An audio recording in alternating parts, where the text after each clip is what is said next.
What's going on? So on my last track there, I noticed that my bike was not revving past about 13,000 RPM. I could not redline it in any gear. It turns out that it's because my exhaust valve has closed since I removed the servo motor and I've installed a servo buddy. But either way, that exhaust flap has now closed and it was basically suffocating the engine, and the engine couldn't get to redline. And I'm gonna show you what it sounds like.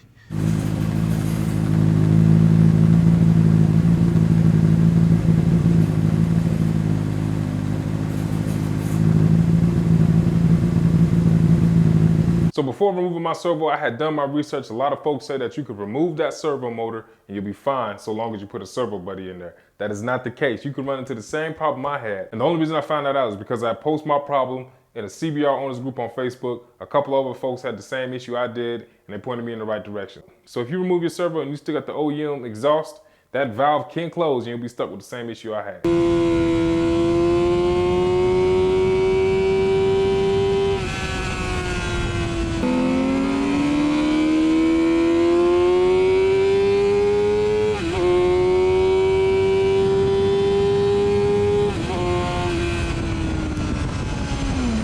So to fix the issue, you basically got three options. Option one, you can change your exhaust system to where you have either a full exhaust system or you can do some sort of mid-pipe delete to where that valve is no longer there. Option two, you can reinstall your servo motor so it acts the way it's supposed to act. Or number three, you can safety wire it to where that valve stays open. And that's what I'm gonna go with because I foolishly threw away a perfectly good working OEM part and I'm mad as hell about it. I could just choke somebody. God.